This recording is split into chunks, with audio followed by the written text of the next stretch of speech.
Alors bonjour tout le monde, aujourd'hui on rentre dans la deuxième tentation du Christ telle que décrite par saint Matthieu, qui est celle où Jésus est amené au sommet du temple de Jérusalem.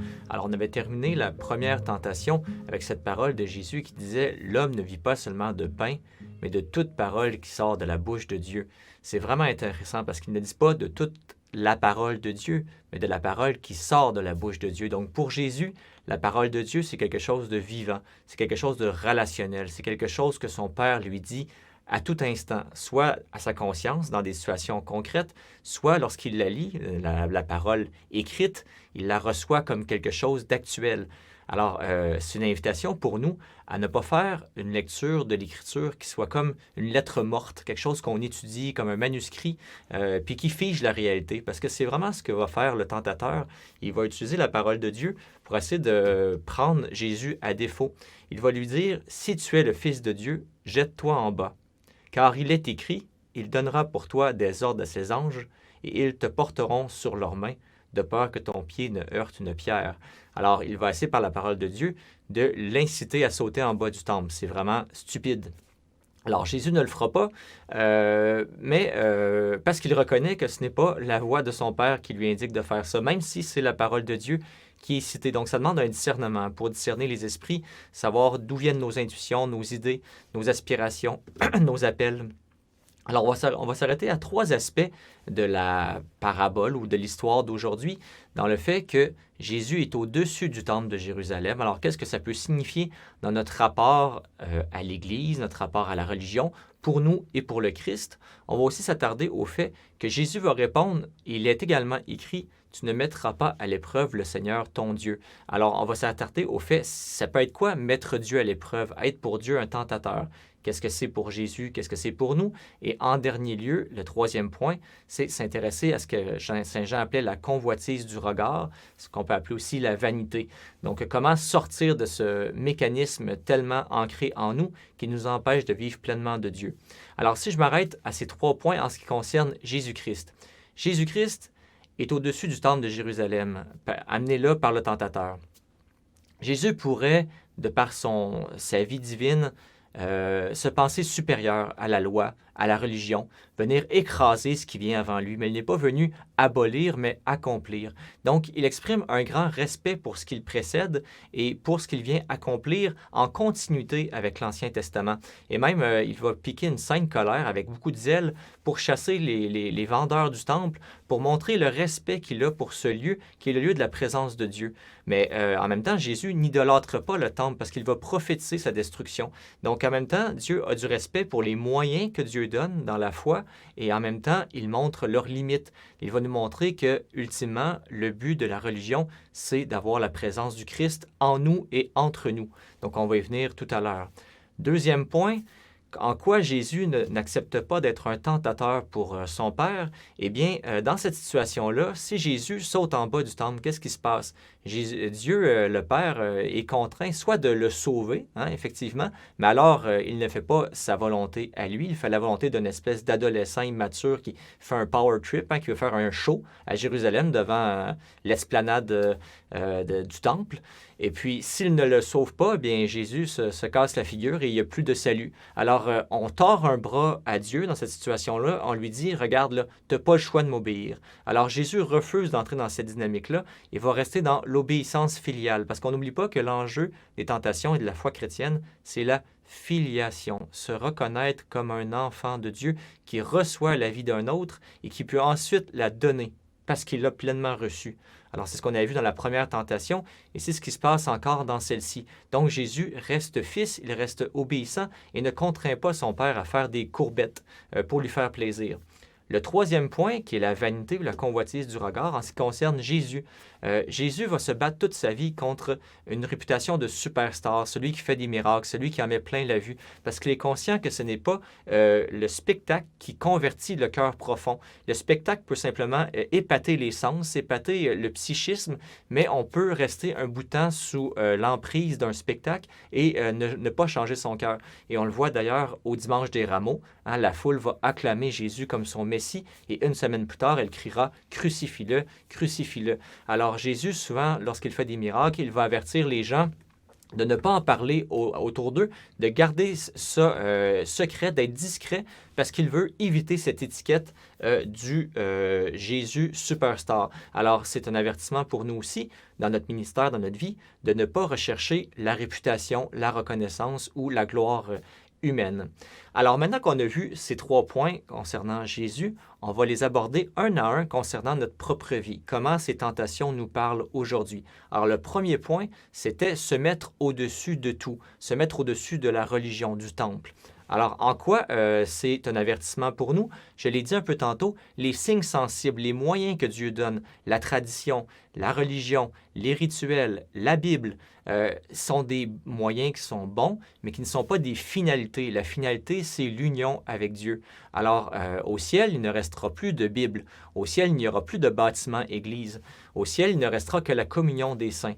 Et la vie du ciel sera comme une grande liturgie actuelle, éternelle, où l'action de Dieu va s'accomplir pleinement dans des signes sensibles sans aucune interférence. Donc, nous serons tous prêtres, prophètes et rois parce que nous accomplirons dans l'instant cette volonté glorieuse de Dieu entre nous dans un amour parfait.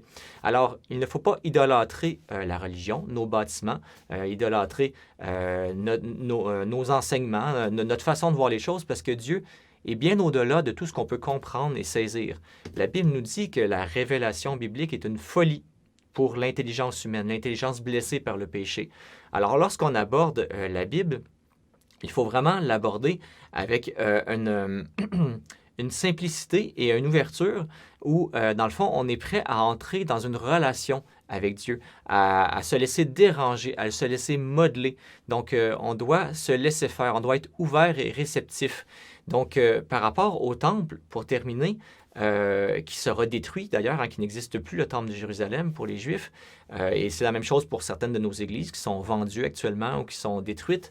L'enjeu, qui est la maison de Dieu, qui est un lieu de la présence, de la célébration, doit nous emmener à ce que l'Esprit Saint va réaliser à Pâques, c'est déchirer le temple, déchirer le rideau du Saint des Saints.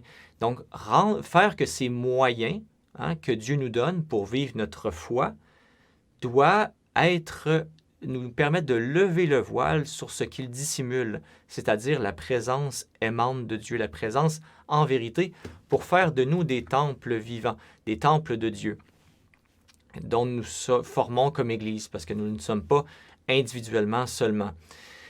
Alors, j'en arrivais au deuxième point, après le fait de ne pas être au-dessus de tout, par rapport à la parole de Dieu, ne pas être un tentateur pour Dieu, ne pas mettre Dieu à l'épreuve.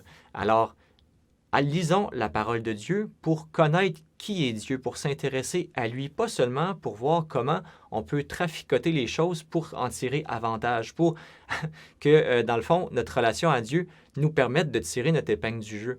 Ça serait vraiment encore dans une dynamique de péché égoïste. En fait, Dieu veut qu'on le connaisse, il veut qu'on rentre en relation avec lui, et la parole de Dieu nous sert à entrer dans ce mystère relationnel, ce mystère trinitaire, parce que vous savez, Dieu nous dit de demander des choses, il nous dit que nous serons exaucés, mais c'est seulement relatif au fait que nous faisons sa volonté, nous écoutons ses commandements et nous conformons à lui. Alors, plus nous y sommes semblables, plus nous sommes dans sa volonté divine, plus nous pouvons accomplir sa volonté de façon puissante, plus il peut agir en nous et plus nous voulons la même chose que lui. Donc, c'est vraiment une réciprocité et une amitié profonde que Dieu veut tisser avec nous. Et là, il y a ce mystère trinitaire que le monde comprend trop peu, que liberté et interdépendance fonctionnent ensemble. Plus je suis interdépendant de Dieu, plus Dieu peut dépendre de moi pour réaliser le salut dans le monde, et plus je suis libre intérieurement, plus je suis heureux, épanoui et heureux de sa vie qu'il me donne à chaque instant. Donc, premier point, ne pas être au-dessus des moyens que Dieu nous donne, les respecter, mais ne pas les idolâtrer non plus. Deuxième point, ne pas être un tentateur pour Dieu, en écoutant sa parole et en rentrant dans une relation avec lui où on cherche à se laisser transformer, modeler par sa vie. Le troisième point, c'est la vanité, la convoitise du regard. Vous le savez, on est tous un peu pris là-dedans. Dans nos vies, comme on cherche l'amour, on est fait pour être aimé. On cherche beaucoup dans nos relations immédiates, dans notre entourage, un regard aimant, qui va nous confirmer, qui va nous reconnaître, qui va nous faire nous sentir être quelqu'un, qui va nous réaliser. Mais l'invitation de l'Évangile, c'est de se tourner toujours plus vers le regard de Dieu, qui est le seul à avoir un regard vraiment ajusté sur nous. Et c'est la seule façon pour nous d'être pleinement authentiques, de devenir pleinement qui nous sommes. Parce qu'autrement, si nous sommes dépendants ou codépendants des gens qui nous entourent, nous serons toujours un peu à la remorque de leur jugement, de leur façon de penser. Nous devrons toujours nous conformer un peu à ce que les gens pensent ou ce que les gens voudraient que l'on soit. Et notre but, c'est d'être nous-mêmes. Et ça, Dieu sait qui nous sommes, il nous a créés et il veut permettre que nous nous épanouissions complètement. Alors, troquer, changer d'optique en renonçant à ces regards extérieurs de plus en plus pour nous tourner vers le regard de Dieu. Alors, c'est la question vers laquelle je vais vous orienter pour vos réflexions dans votre petit groupe. Est-ce qu'il y a des circonstances, des situations de la vie courante ou des relations, des personnes en particulier, où je sens que je cherche à aspirer d'une certaine façon l'amour, où je cherche à combler le vide d'amour qu'il y a en moi à travers le regard que la personne pose sur moi. Et l'exhortation que je vais vous faire, c'est croyez-vous que vous pouvez dans l'oraison, dans la prière, dans la méditation de la parole, aller puiser en Dieu ce regard qui va vous accomplir, qui va vous confirmer. Et j'irai même plus loin, dans la prière, donnez votre vie à Dieu. Parce que c'est dans la mesure où vous donnez tout que Dieu peut tout vous donner à son tour. Toute la place qu'on ne fait pas en nous, c'est une place que Dieu ne peut pas occuper. Alors dans cette relation avec Dieu, tout lui donner pour tout recevoir et entrer dans cette interdépendance dont je parlais. Alors c'était l'enseignement de la deuxième tentation de ce parcours du désert. On se retrouve la semaine prochaine pour la dernière des tentations, qui est celle où Jésus est mené en haut d'une montagne et où il voit toute la gloire et les royaumes du monde. Salut, à bientôt!